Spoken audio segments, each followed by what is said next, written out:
Hello YouTube, Jeff Steele here with Steel Navigator. In this video I will go over how to properly sharpen a knife. I hope this video helps. What we have here today is an old case trapper with CV or chrome vanadium blades. It's a high carbon steel, sharpens well, holds an edge well. It's a harder steel.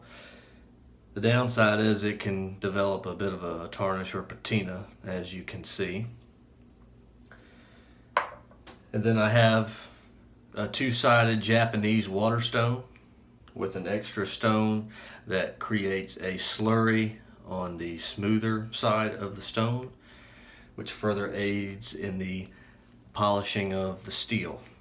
So this will be step one. This will be a two-step process, one side of the stone, and then we'll flip it and then create the slurry on the smooth side.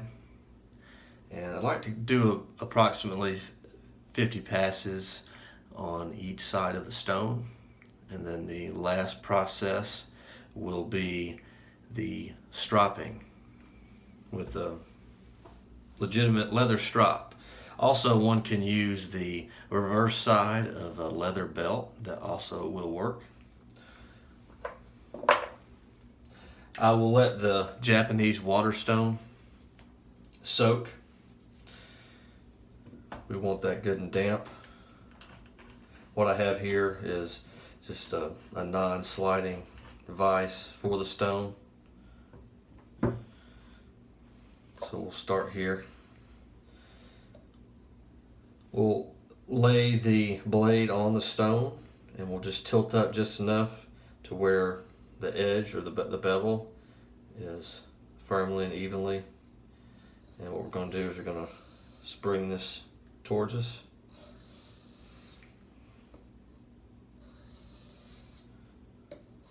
We want the stone to do the work here. Light pressure. Practice makes perfect with this process. Every steel, every blade is different.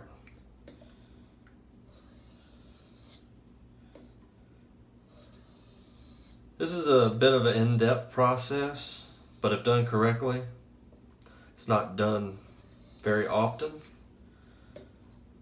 Of course, stropping in between sharpenings will help preserve the blade and making sure not to cut things that shouldn't be cut that can dull a blade, such as cardboard and such.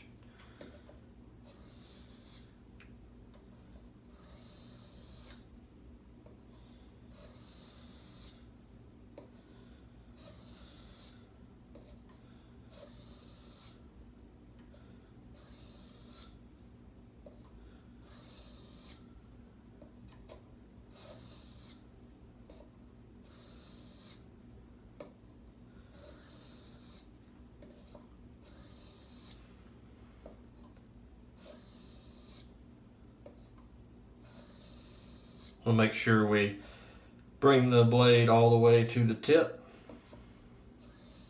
Start at the very back end of the blade. And we see the dart on the stone that's creating. That is the steel that we are removing.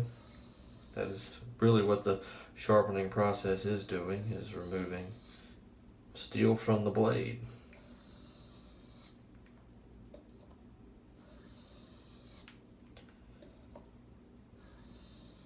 So approximately 25 passes on that particular side of the blade. We'll just add some more water to our Japanese water stone here. And Japanese water stones have been used for hundreds and hundreds of years.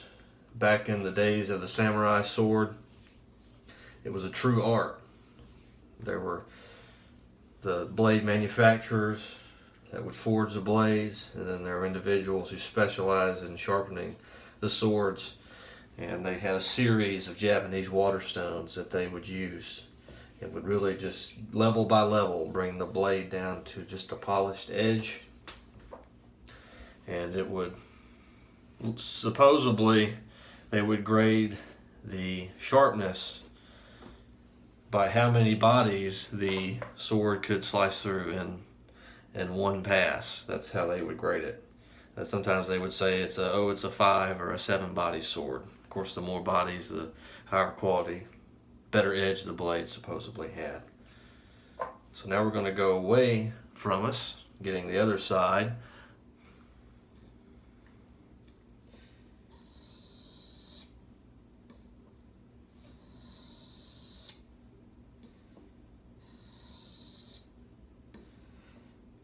Again, with this practice,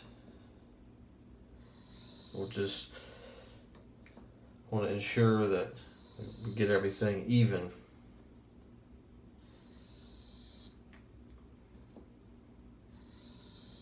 And usually there's a bit of a corrosion on a good steel blade, and just glancing at it, you can see what areas you've missed or what corrosion has been removed.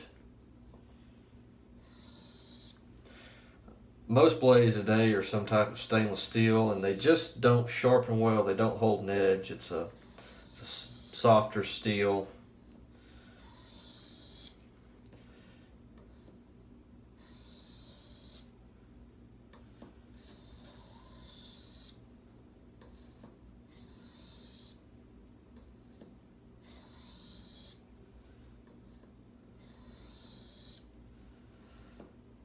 We want a knife blade as sharp as we can get it. We don't want to have to force when using a knife. We want the blade to work for us. We don't want to have to use any effort when using a knife. If we're having to force a blade to cut something, the knife's dull and there's a real hazard of getting injured in that situation. We want the blade as sharp as possible so the blade does the work and we don't have to do the work.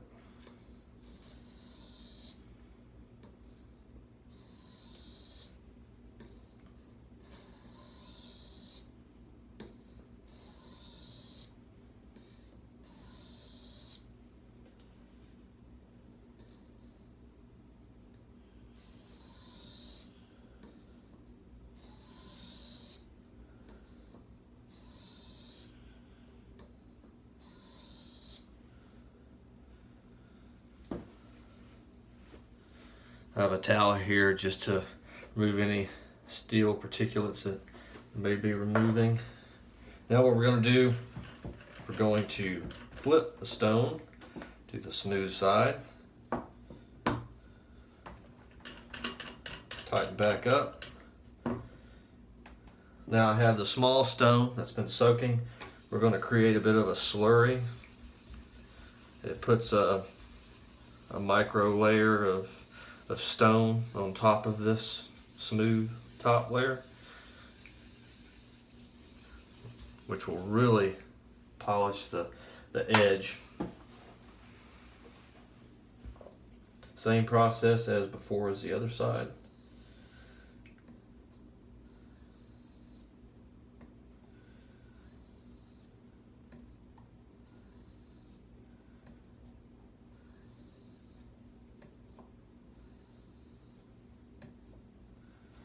Practice makes perfect.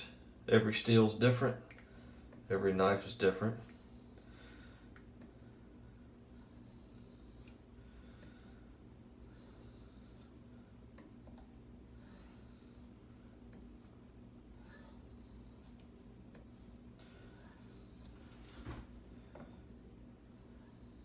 A little bit of maintenance with our equipment. We take care of our equipment will take care of us.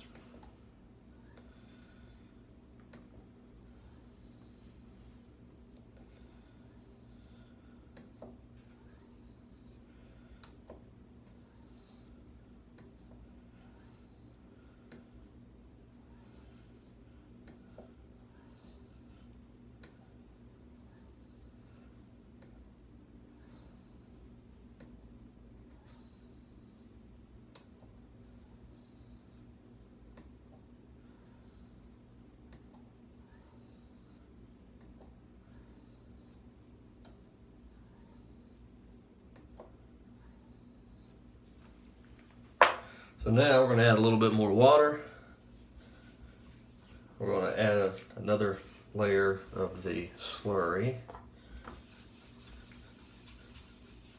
Go back and forth in different directions. Change it up. This will also remove the steel that was showing, the dark lines on the stone. Now we're going to go. Make sure your hands are dry. We don't want a knife slipping out. Potential injury. Gonna go away, getting the other side.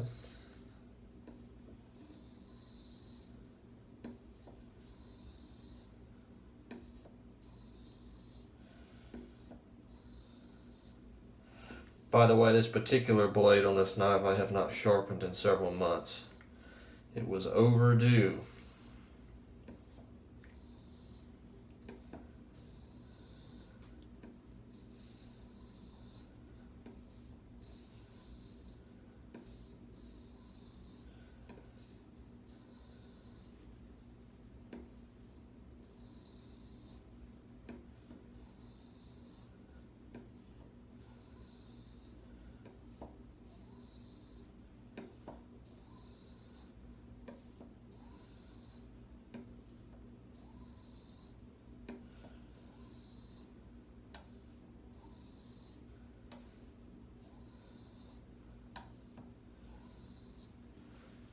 Okay.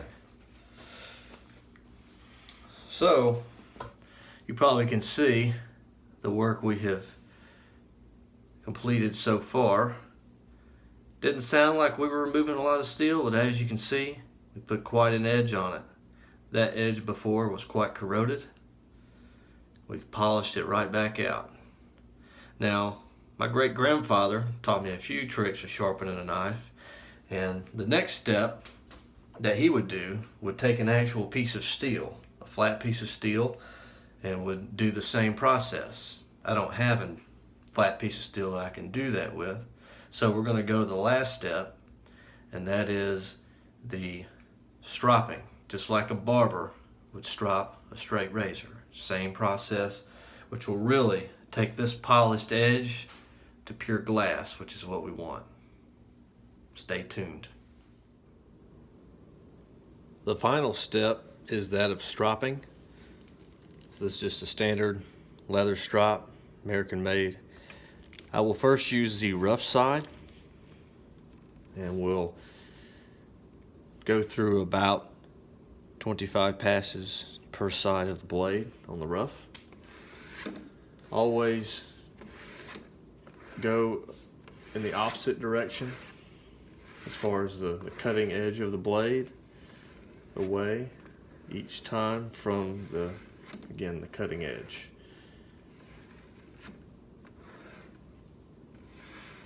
What we want to keep a firm pull on the end of the strop.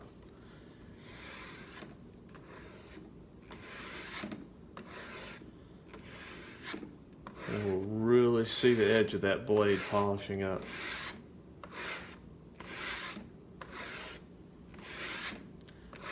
I'm sure that you all can hear the bite of the leather on the steel, especially on the rough edge, rough side of the strop.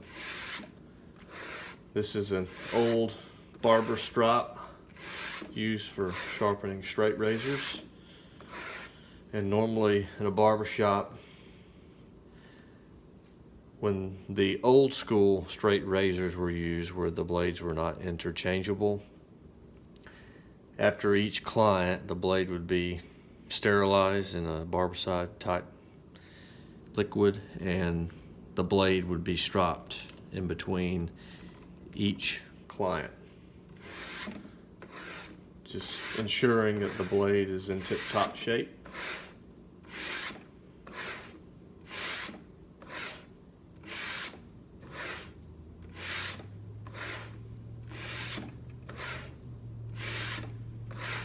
Now we're going to flip the strop over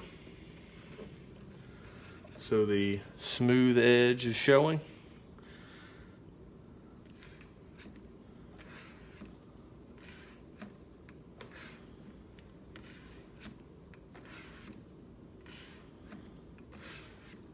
We want to be careful and not to nick or cut the edge of the strop. It can be easy to do when first starting out.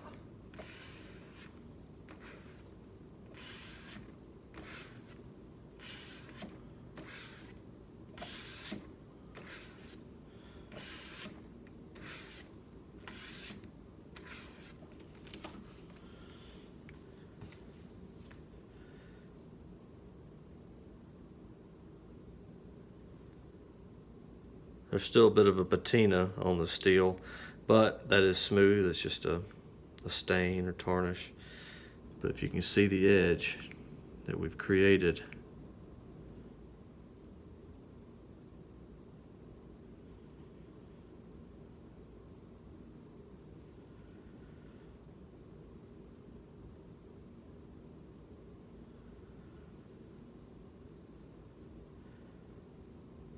and that is the correct way to sharpen a knife, the proper way. A little bit of time, but if done correctly, only needs to be done once every month or so. Just depends. Again, we want our blades as sharp as possible so they work for us, so we don't have to work for them. Hope this helps. Like, subscribe, comment down below. What tips or tricks do you have for sharpening knives?